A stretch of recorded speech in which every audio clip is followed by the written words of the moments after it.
You are listening to This is Oklahoma, hosted by Mike Hearn, telling stories of Oklahomans and those that have made it their home. Before we get into today's episode, I want to tell you a little bit about our current sponsors, the Oklahoma Hall of Fame. As you well know, if you've been following This is Oklahoma, they've been a huge part of this podcast. So this podcast is presented by the Oklahoma Hall of Fame, telling an Oklahoma story through its people since 1927. For more information on the Hall of Fame, go to www.oklahomahof.com and follow them on Instagram for daily updates at oklahomahof. Also, for the podcast, a new sponsor this year that's just come on board and super excited to announce RCB Bank. Since 1936, RCB Bank has offered progressive products and a friendly service. Come in today to find out more about their loan promotion on new, used, refinance cars, boats, campers, and ATVs. Visit RCB Bank to learn more. RCB Bank, that's my bank. With approved credit, restrictions apply. Now, let's get into today's episode. What's up, guys? Welcome back to another episode of This is Oklahoma. Mike Hearn here, your host, back with another episode down at Bedford Studio today with return guest. And like we just talking about just before recording, I don't know what we're at today. Currently today we're at episode 298. Went out today, so this got a little later. Well in the 300s, but we recorded together with Brownie episode number 4. People listening probably haven't even heard that episode, so I'll link it below. But for people who don't know my guest today, you probably don't like soccer very much. But in Oklahoma City, my guest is an energy legend. The beard is a legend. Laurendi's Legends was your little kids' team's name, wasn't it? Yes. Cody, mate, thanks for coming on the podcast and coming in to talk about your new transition. Of course, and I appreciate you having me. Yeah, excited to, talk about, like, obviously your career and everything that happened at Oklahoma City and Puerto Rico and stuff like that. Of course. But I guess for people who don't know your background, let's set some context. Who are you? What do you do? And how do you get to Oklahoma City? Yes. Well, my name is Cody Laurendi. Born and raised in Melbourne, Florida. Parents originally from Long Island, New York. Growing up, played all the sports: baseball, basketball, football, American football, and soccer. And soccer was the one that stuck. Played American football in high school. Initially was planning on playing in college, but once I received my first soccer offer, decided to go full speed ahead with that. Spent 1 year of at junior college, and then shortly after that turned pro. Okay. Quick then. Quick. Yeah, this was in 2006, 2007. Moved on from the U.S., moved over to Belgium. Mm-hmm. I was over in Belgium for about 2.5 years playing, and that experience was unique in itself. Because coming from Florida, I've never even experienced a proper winter. Right. Much less a different language, different monetary system. Well, and you're a kid at this point too, and I'm right? a kid. Yeah. And I'm a kid. But I really attribute that experience to helping with my mentality of, do I like the idea of being a professional, mm-hmm. or do I really want to pursue this as a career? Because there is a difference. There's a big difference. You're away from family. You're missing holidays. You're missing birthdays. At that time, your peers are in regular university and they're, going out on the weekends and having a great time. Yeah. And all those things went through my mind at least. And mm-hmm. am I missing out? And then you kind of take a step back and I know this is a fairly good example, funny example, but I literally had the internal dialogue with myself standing under the Eiffel Tower in Paris after watching PSG play in a Europa League game, thinking to myself, I'm not missing out on anything. In fact, I'm gaining. Yeah. I'm gaining in life experience, developing relationships with people that I would have never come across had it not been for sport. So like I said, I attribute that portion of my life, the 19, 20, 21 years, to be extremely influential into how I continued on playing. Mm-hmm. So spent my time in Belgium, and like you mentioned, John Brown and I actually were, like, as they say, ships in the night. I left Belgium and he showed up to play, so we actually played on the same team. Just in different years. So crazy, isn't it? It really is. Why goal? I don't know if we touched this in the last. I'm sure we did. It's so long ago. Yeah. Why goalkeeping? because like, and also like, I guess why soccer over American football? Because like, you're a goalkeeper, right? You're not a small human being, right? So football, they're not very, very large human beings. But right. As a kid, were you a bigger kid as well? I wasn't necessarily a bigger kid. I think in high school, I think senior year, I was maybe 6'1", 185 pounds. So I wasn't. So not like nothing out of the norm. Correct. Yeah. Correct. Honestly, the goalkeeper position piqued my interest strictly because I didn't think I was going to make the high school team as a field player. Okay. And there was a need. There was a need for a goalie. No one wanted to go in goal. So I said, you know what? I'll do it. Yeah. Now, growing up, I had played goalkeeper, sporadically. Sure. Right. Yeah. It wasn't as if I've grown up wanting to be a goalkeeper. Yeah. I wanted to be a soccer player, but I always played on the field. So I genuinely did not think I was going to make the high school team. And I said, you know what? They need a goalie, so I'll go out and be goalie. Sick. Yeah. And I mean, obviously turned into something great. And it worked out. You turned pro early. Why turn pro early? What was the decision to do it that soon? Well, at that point, the school that I went to, South Georgia College, it was a 2-year university. And like I said, I'd always wanted to be a professional. There was not a single player that had gone to that school that had turned professional. Sure. And I'll be honest with you, freshman year is the first real taste of any freedom that I had. I was not a good student. I was not, I was not focused. I was not. But then again, at 18 years of age, who is? Yeah. Who is? So, part of it was, okay, well, is this the path that is going to get me to the end goal? And part of it was my own, boneheaded mistakes that said, you know what, all right, this is an experience, chalk it up for what it is, but I'm not returning. Learn from it. I learned from it. And I think it's important to note that when I came back from school, I got a regular 9 to 5, right? I was working as the low guy on the totem pole at an architectural firm. Yeah. And hey, Cody, go do this. Go make this copy. Go get us coffee. There's a paper delivery in the back, and when they talk about paper deliveries, they're the ones you got to throw over the shoulder because they weigh 100 pounds. Right? Architectural drawings. Correct. Right? Yeah. Hey, it's 4:45. You're supposed to get off at 5 p.m. Right. Hey, we need 70 copies of these blueprints by tomorrow morning. And then it's like, okay, I guess Guess I'm staying late. Yeah. So you want to talk about another influential experience?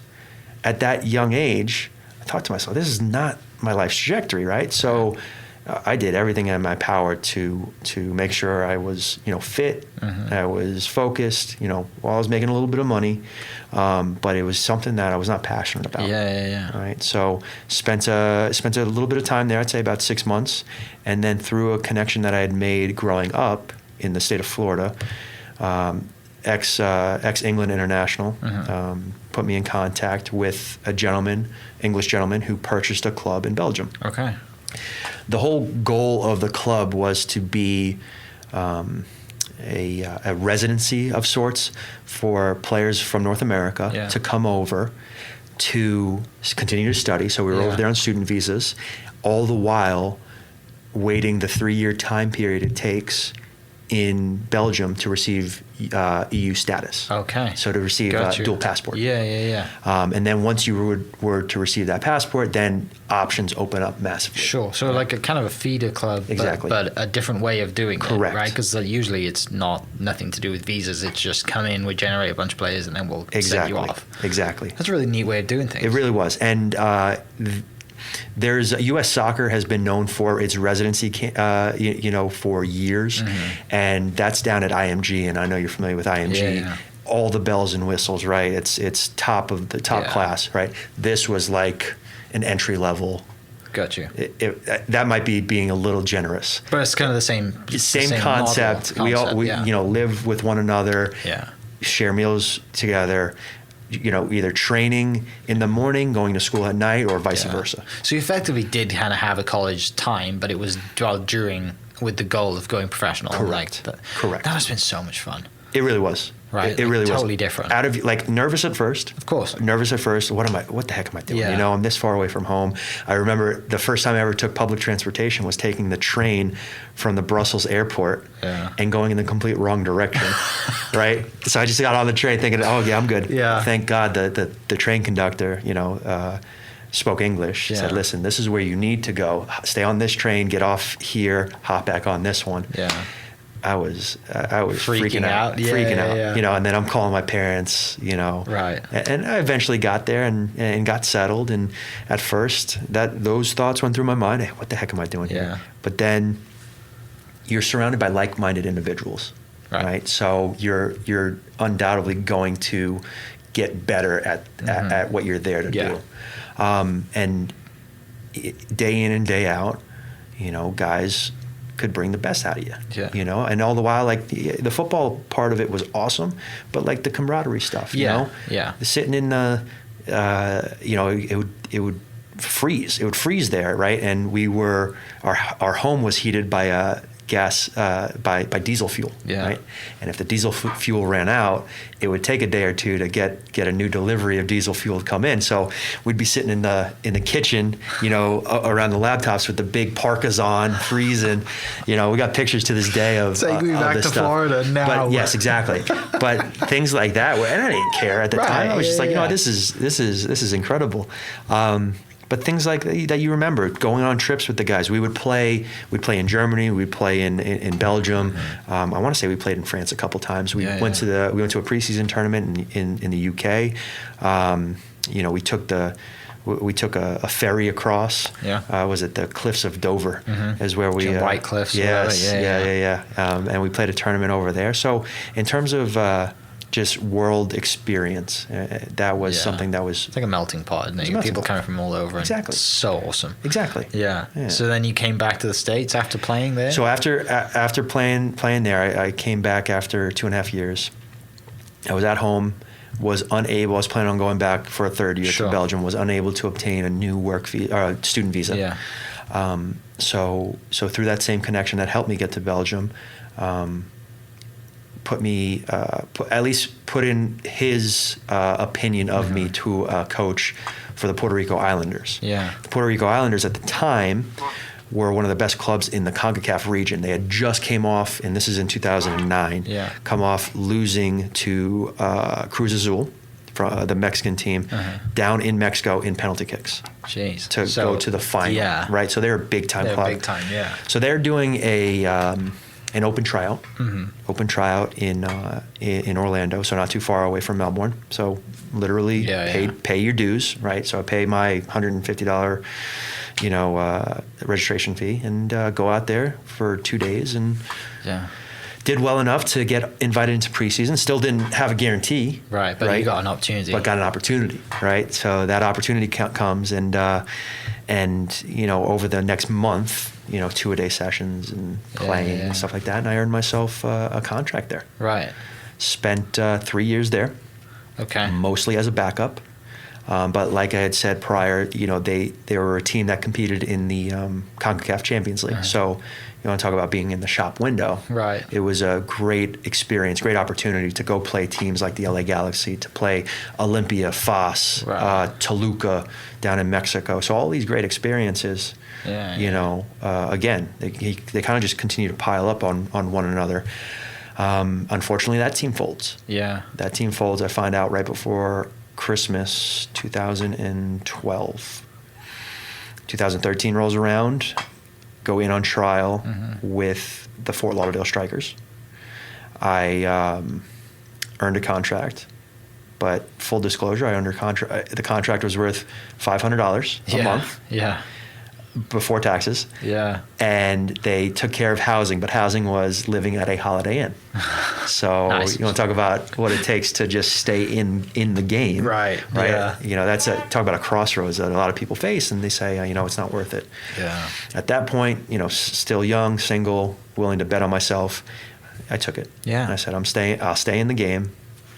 So came in as backup, had an opportunity to start, and 30 minutes into that game, ruptured my kidney. Oh, Jeez. Yeah. How'd that happen? So, Collision with someone? Collision with the ball, Yeah. going for the ball, 50-50, and took a knee right into the back. So that rupture kept me out. I want to say I had like 3 surgeries. Yeah. I had the what's called the nephrostomy tube coming out of my back. Lovely. Yeah, so it was not fun. Rough. I do not wish that experience on my worst enemy. Yeah. Because it was brutal.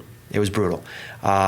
Totally life-changing in the sense of can't go work out. Right. Can't do anything. Right. What you're Yeah. accustomed to, the fit lifestyle you're accustomed to, so you kind of have to, a lot of alone time. Yeah. A lot of alone time. At least, it happened in the state of Florida and not abroad. My parents Right. were 2 hours away. So, Yeah. so yeah, that transpired, and that was rough getting through, but got through it. Mm-hmm. My contract was not extended past that season with Fort Lauderdale. Even like young 20s at that I point? want to say it was like Mid-20? 23, Okay. 24. Yeah. 23, 24. So I'm a free agent again Yeah. at the next off season, and through social media actually follow a gentleman by the name of Carlos Bocanegra, who in U.S. soccer was Captain America. He an incredible career himself, but he was promoting on his social media a tryout or a training camp, I should say, at his indoor facility in Upland, California. Gotcha. Okay, and Other end of the country. other end of the country, yeah, exactly. Other end of the country. So promoting. There was a couple pro scouts that they said, hey, you'll be seen by these people. Well, it was the best registration fee, $99 registration fee, but then rental car, flight, right, accommodation. Those things are all out of pocket. Yeah. So you can talk about taking a risk on yourself. Talk about that. Yeah, easily $1,000. Easily. Yeah. Easily. Well, it was the best thing I could have done because I went out there and with, I'd say about 25, 30 different guys, I was the one with professional experience. Yeah. So I stuck out. I stuck out. Away. And at that time, there was an LA Galaxy scout there who he approached me and he said, listen, we're going to be fielding a USL side, LA Galaxy 2. Mm-hmm. Would you be interested in not signing with the team then? Yeah. Would you be interested in coming back next week to do the invite-only tryout? Gotcha. So I said, yeah, absolutely. Yeah, second of course. opportunity. Yeah. So sitting on a flight, LAX on Sunday, go back to Orlando that night. Yeah. I want to say by Wednesday or Thursday the next week, I'm back on another flight out there for this invite-only combine. Mm-hmm. So you talk about another expense paid. Long story short, get through that weekend. They say, look, we really like you. We want to, the first team starting preseason next week. We want to talk to Bruce Arena, about you possibly being the 4th goalkeeper to come into preseason. And I'm just elated. So I said, okay, it's just like, yes. what do you need me? Because I'm flying home tonight. He's like, all right, Bruce will call you. Yeah. Okay. All right. So land in Orlando, get back to Melbourne. And I want to say within an hour, Bruce called me. And he had said, like to formally invite you to preseason. And this something I'll never forget because I'm in the kitchen of my parents' house. Yeah. Almost a year to the day of like the tube coming out of my back. Yeah. Right. So you want to talk about lows to highs, like peaks and valleys. So emotional because of what has transpired over a calendar year. Right. Right. And so we're crying. We're so happy. It's so crazy, excited. isn't it? It really was. And next day I'm on a flight back out to California. Yeah. So had the opportunity to train with the first team, the likes of Landon Donovan and Robbie Keane at the time who were there, and earned a contract with Galaxy 2. Was able to play about 25 games that season. That was in 2014.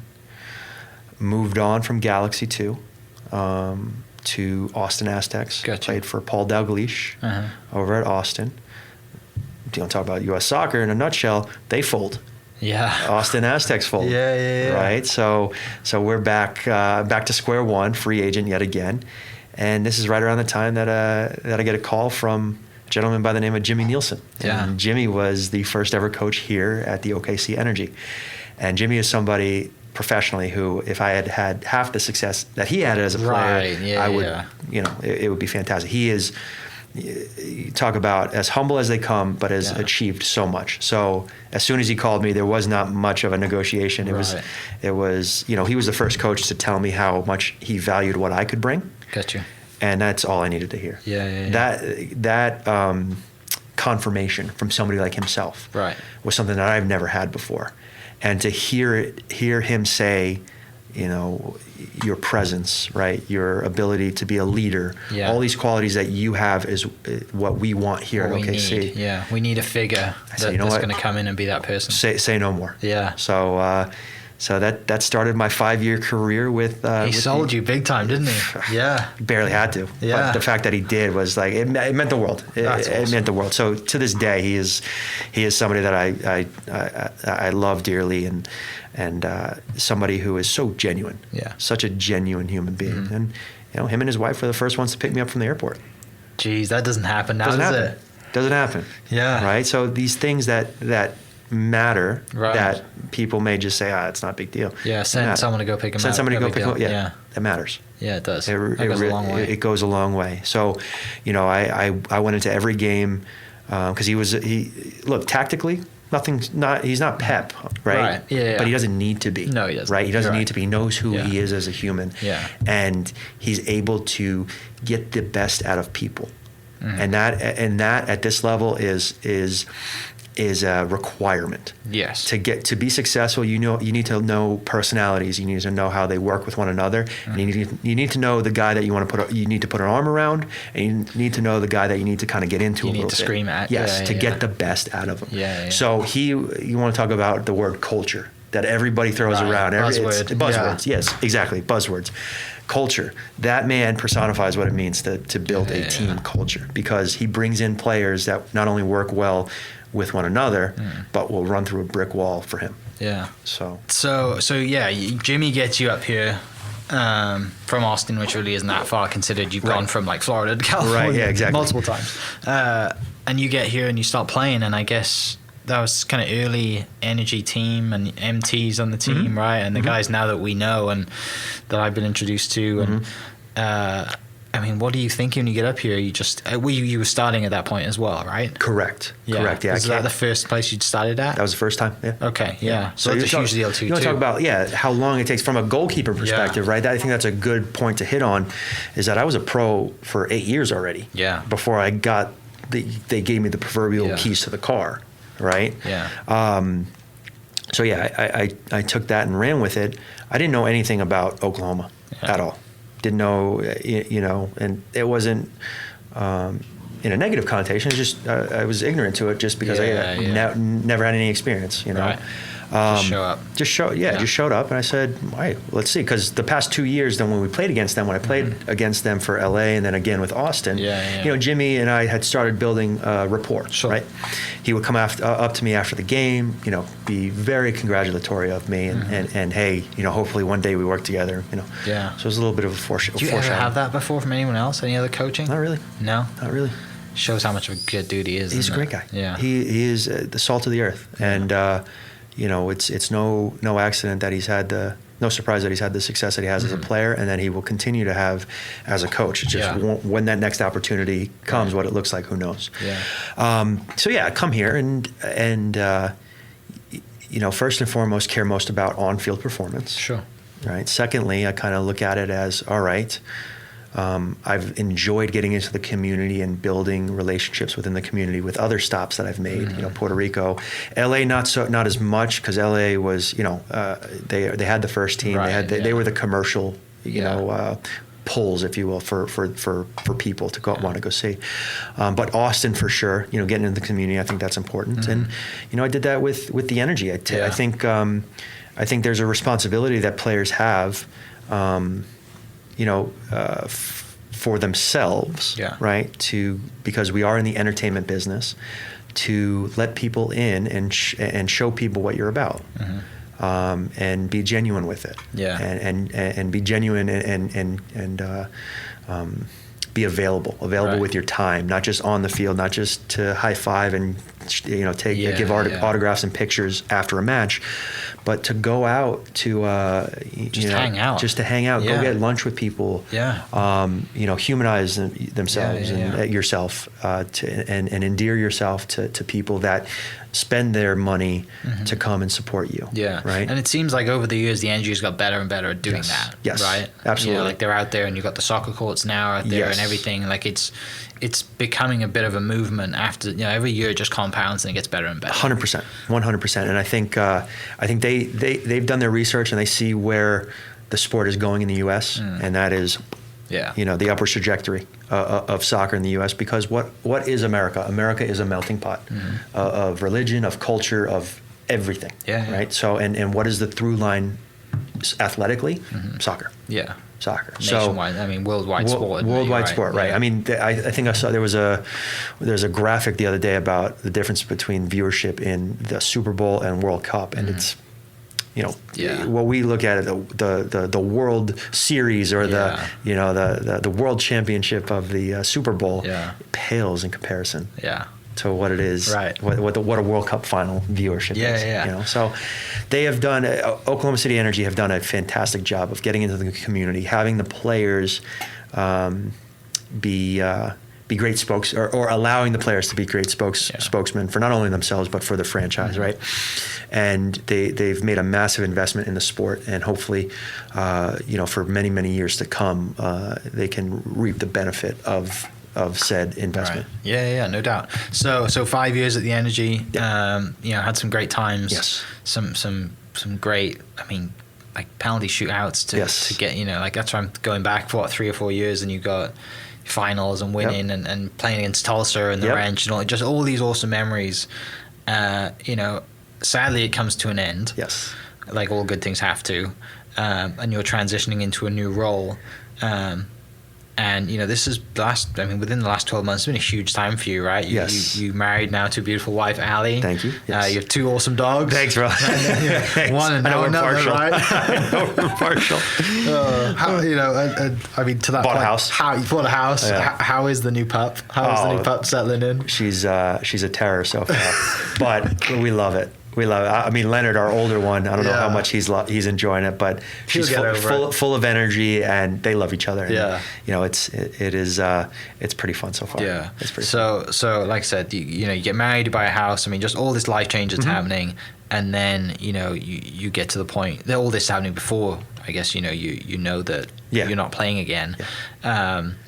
And now you're transitioning into the agency role. Correct. Tell me a little bit about that. Tell me about that decision. Yes. Just time of life that took you down that road. Of course, yeah. So I firmly believe, and I know physically I could have played a couple more years. Unfortunately, the Energy did not pick up my option. And then subsequently, the offers that I received from other teams just were not worth it to pick up and relocate, right? And a family now. Correct. Yeah. Destabilize, right? I don't think any success comes from a destabilized home life. Sure. And I made the decision along with my wife after talking that the time is right to positively affect the next generation of player. Gotcha. Because there is a lot of misinformation out there. There is a lot of over-promising and under-delivering when it comes to agents, right? They'll say, "Hey, Mike, I'm going to take you to Barcelona," and then all of a sudden, what happened to Barcelona? You land in Barcelona. Yeah, exactly. Yeah. We're going 4 hours. Yes, exactly. Yeah. So there's a lot of that. Right. I take the opposite approach. Yeah. Speak with players. Listen, I'm not a miracle worker. Right, I do have a good network of coaches and former teammates who are now coaches, and people that work in the front office that trust me. But again, I am not going to promise anything. So under promise, but over deliver. Yeah. Right. Along with not only the players that I've met within the USL, but internationally. Yeah. So with representing Puerto Rico, I firmly believe in the Caribbean-based player. Right. And now I think the talent is there. Now, can I be the bridge to create that opportunity? Right. Yeah. Bring that here. And a positive, like we were talking before we went on air. With Puerto Rico being a Commonwealth of the United States, they do not count as international players, Yeah. which is a massive feather in their cap, if you will, Sure. For employment purposes. Yeah. So because the league limits teams to on I think 7 international per players. roster, and Yeah. each team is very protective over those Right. those spots, those roster spots. So yeah, I think it's the logical next step. I was a part, and I've had to recently obviously step away because of the conflict of interest that is with the USL Players Association. Gotcha. That was an undertaking that I've wanted to be a part of forever in standardizing contractual agreements for players in the USL, because the reality is you could share a locker room with a guy who's on 6 figures, and you could share a locker room with a guy who's on a $0 contract. Yeah. To this day, it happens. And I firmly believe that if you are good enough to be in a locker room, you're good enough to be compensated for it. Right, for sure. And I think without getting too dramatic, I think there have been times where players have been on trial for all year. Yeah. Right. Yeah. And that's called exploitation of labor. Right. That is not, we're just going to give you an opportunity. It's not an extended. That's not an extended. You're being used. You're being used. Yeah. Let's call it like it is. You're being used for numbers in terms of like if whatever drill they're doing it during the right. But the argument would be, well, they're doing it on their own volition, right? Yeah. But they're taking a risk on themselves. Sure. Okay. So who has their back? Nobody has their back. No one. No one has their back. So not looking at this as a savior point of view, but looking at it as, okay, how can I positively affect the next generation? Yeah. So this undertaking with the Players Association started in 2018. Gotcha. And to this day, we're still waiting on final agreement with a collective bargaining agreement. Yeah, because I mean, to that point, you went through a huge. I mean, it was big news and hard to deal with, I'm sure, for the players during the pandemic, right? Because you have no games and teams aren't making money, Correct. which means players, they're like, I got no money to pay you. Correct. And I know just through mutual friends, and us, and just speaking to the guys, that like it was a big deal to sign the new contracts, right? Because there was now a clause in the new contracts. Correct. If you can't fill a stadium, are we still getting paid? Right. Like all these answers. And that's something that if there wasn't the PA in between, it could have been a lot worse. Right. Yeah. Because the decision makers have always acted unilaterally, right? And the fact that we, again, not pat myself on the back because it was myself and 10 other guys, right, plus lawyers. It was something that you kind of see some true colors a little bit. And understanding that everybody's struggling, right? Some struggle more than others, and we want to work together. But at the same time, some of the things that they were asking were nothing short of draconian. I'm not afraid to say that. There was some sleepless nights last year, and trying to keep everybody up to date and educated, right? And not have hearsay, not have I heard it through the grapevine. There's a rumor. No, we want to dispel any rumors. We want the facts. Give us the facts. Let the players understand that this is how we are going to operate. We're not going to bring anything to the player pool that we don't feel is in their best interest. And we'll move forward accordingly. But the need to stay collective, right? Because the strength was in our numbers. Right, because I'm sure there's so many clubs. I mean, obviously the Energy is close to us, and that's one that's close to you, but so many over the years, and people that are listening might be at or talking about or fans of, there's all these differences, right? And the biggest issue is there's no relationship between players and ownership. Correct. Right? Like it seems like you guys at Oklahoma, the Energy, just from what I hear, have a great relationship. You know, you're off hanging out at their houses. They're having you guys out. You got, is it Tim's son plays in the league now? So he's like, it's nice to know that there's like, there can be a conversation had across the table rather than like via email and everyone's like yelling at each other through email. And we have, I still say we because that's how much I care about them. The ownership at the Energy have been nothing short of fantastic. They're great people. Bob, Tim, and Donna. They have been nothing but kind to me, kind to my family. They have best interest in mind of the players. Unfortunately, there are clubs throughout this league that don't. It's strictly business. Strictly business, right? And it's unfortunate a little bit because there's this perception that or this perspective that's shared amongst a lot of teams throughout the league that players are irreplaceable. Mm-hmm. And while turnover is inevitable, right? When you have players who I guess you would say the best way to summarize this would be the grass isn't always greener, right? Because they're always looking to devalue a player. They're always, but he can't do this, he can't do, but what can he do? Right. What can he do? What is he bringing to the table, right? So that perspective where clubs kind of feel, oh, we'll just get another guy in. It's not always the case, right? And I hope that mindset of just next guy up. Now listen, you have to perform. First and foremost. Right. But if you're performing and you're set to make another $500 a month next year, but they want to get rid of you because they want to save that money, I think that's such a short-sighted mindset to have. If you want to build something, right, you need a core group of players. And a good example of what's going on with this mindset is the Phoenixes of the world, the Tampas of the world, the Louisvilles of the world, places that pay, that also have a core group of guys who can create that word culture. That culture, because in this league it is so important.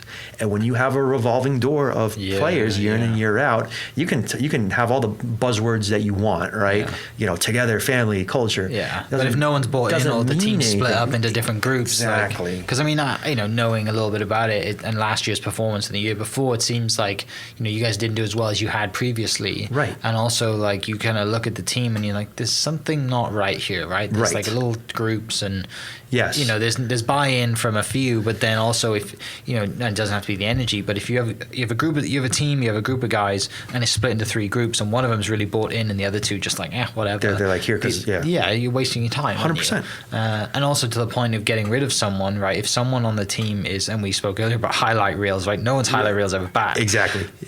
But if you put 2 guys against each other, they're equally as good in the highlight reel, but one of them raises the team because he's vocal in the dressing room. Another attribute. Yeah, you don't see that in highlight reel. Correct. So you have to rely on the word, right? Exactly. Getting that out there. Exactly. So. Yeah, it's the locker room, the camaraderie, right? The intangibles. Mm-hmm. Okay, everybody can kick a ball. Everybody's talented at this level, but it's the intangibles. What else do you bring to a franchise, right? Do you bring leadership? Do you bring a presence? Do you bring a voice in the locker room that is not authoritarian, but it is one that is going to bring people together and bring people together through hard work, dedication, focus, all those things that are necessary for success. Yeah. So, all the experiences you've been through, I guess, last few years have really kind of geared you into, the agency world, right? Yeah. Was it something that was kind of on before you even thought about retiring? Was it like, I could do that one day? I've been picking the brains of a few different agents for about 5 years now. Periodically, how do you deal with this? Some big agents that have, U.S. national team players that work in the commercial side as well. All that stuff is fascinating to me because I do genuinely like interacting with people. And I like the opportunity to play a role in somebody's achievement of goals, of dreams. And I find people fascinating. I find and football being the tool, but it's a tool that is a worldwide one, and the people that come and play this sport, the people that are willing to bet on themselves they're a rare group of human beings, and they're ones that I want to be a part of. Yeah. So. I'm trying to pull up on the laptop. Who's the guy from Edmond who's just made the U.S. national team and plays in the UK now? Oh, Daryl. I remember seeing Daryl. I was at an energy game. I remember seeing him walking around a few years ago, and I guess he was just invited in. And I'm like, who's that guy? He's like a linebacker player. Yeah. And I remember one of the guys was like, he's good, but right now he needs to develop because I think he had the athleticism, but he didn't have the finesse, the touch, right? Yeah. And then if it didn't see him for a long time, and then. Boom, he's playing for the U.S. national team. Yes. It's like, and then he gets the content, and he's in the UK. I'm like, this is amazing. What is going on right now? And I guess you have stories like that, that make you want to do what you do, right? Because you're around the agent, you're around the growth of this kid, who's a man now. Right. and you see that just that's one example of a dream that a kid has had, and you have a part in that as an agent. He's a good example of somebody who's preparation met opportunity. He had a good college career, very good college career, and then obviously came into a situation with Orlando that you have really no choice but to get better. Yeah. Right? When you're in an environment day in and day out of just strictly competitors, with their head coach Oscar Pareja, the little that I know of Oscar when he used to coach at FC Dallas, I mean, that guy doesn't mess around. Ruthless. Yeah. And sink or swim. Yeah. But that's a good thing. Yeah. That's a good thing. You learn on your feet, and you improve quickly. Yep. So I would. This is going off of an assumption. I would assume he, has made great strides. Yeah. And then getting an opportunity to go abroad, and he's been crushing it so far. Champions Division, right? Yeah. So really looking forward to following him. His career. I'm a fan of his. He would train with us. 2 years ago. Yeah, about 2 years ago. He was training with us. It's crazy. It's wild. He's a U23 player. Yeah. And look at him now. So to know that's possible is great. Especially, exactly. I mean, obviously, being an agent, your reach is worldwide. But it's nice to know that you're based here and you have people like that to pull from, as well as your Puerto Rico influence and Caribbean and just people from over there. I don't think we touched on this, but how do you get the opportunity to play for Puerto Rico? When does that come up? So that came up, seeing as it's a Commonwealth of the United States. Okay. I am not Puerto Rican by heritage. Gotcha. I simply lived there long enough. Sure. Which I believe right now the requirement is 2 years. I lived there 3 years. Yeah, okay, makes sense. And I'm able to represent there as long as you prove, whether it be a W-2 or some sort of paperwork showing, your rental agreement, that you live there. Yeah. You're able to represent their national team, and you don't have to forfeit your U.S. passport. Yeah. So you just, I guess, that had your last game. Yes. Last week? Sunday. Yeah. How's that experience? Oh, it was great. It was great, and because I guess for the end you hadn't really had a sign off yet. Yeah, I mean, I guess the 100th game that was here that we played against Austin. I guess that was. But people didn't know. Correct. Yeah. Correct. Yeah. So we played against Trinidad and Tobago. We lost. We tied 1-1. We lost to St. Kitts a couple days prior. And I just feel, there are 2 more games in June. Yeah. But I do feel that if I'm not training and if I'm not playing regularly, I'm, 1, not going to put myself in a situation where I can't show my best. And 2, I'm not going to take a roster spot from somebody who has been. Yeah. Right. So all things considered, and right now, the amount of phone calls, the amount of emails, the amount of conversation around the players that are currently in need of new homes has kept me very, very busy. Yeah. Right. So that's awesome. Which is a great thing. There's nothing worse than taking a new job and being then saying, struggling and bored and twiddling your thumbs, right? Yeah. No, this has kept me very, very busy. It's picking up a little bit. I was able to complete my first deal last week. Awesome. Thank you. And then hopefully more to come over the next couple weeks to months. As the season kicks off, and then teams inevitably are either unhappy with their options or have to look for new options because a player maybe unfortunately got hurt or something like that. So. Yeah, gosh, mate, that's awesome. That's good, right? Yeah. And I mean, it's kind of not the same as real estate, but when I got into real estate world, I was like, this is tough, right? There's nothing worse than trying to find players, contracts, houses, whatever it is, and doing those deals, right? Because I'm sure you get a little base salary, but it's not. You want to go and you want to work, right? Correct. You want to get into it. So closing the first deal, I'm sure that was. It was really cool. That was a really cool. It was moment. really cool. I was.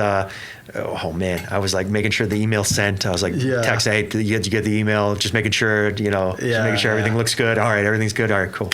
So, is that player a U.S. player or are they a U.S. player? But he's a national team teammate of mine. Gotcha. Over in Memphis. Yeah. And was able to kind of say, hey, you know what you're going to get with this guy. Right, it's not a blind signing. Right. Yeah, nothing worse than that. Exactly. So for peace of mind is a big thing here. Yeah. So, doing the sell job as much as I could to the decision makers at the club, saying, listen, this guy is going to give you this production, right? This is not an open tryout player where you just flipping a coin. See Yeah. what happens. And number two, he brings you an international presence that you can promote. That these teams can promote. Right. And that's important. That's important. That teams can then say, oh, we have a player that's leaving on international duty. Yeah, that's a big deal. It's a huge deal. Yeah, it's a huge deal. And clubs, I think, would do themselves a massive service. I know the Energy have done it fantastic, but they would do themselves a fantastic service of promoting players like that, and building the excitement around. Oh man, I want to go see this guy play because he's a Puerto Rico international, or he's a Trinidad and Tobago international. Something like that. That's awesome. It's kind of common sense, but. Right.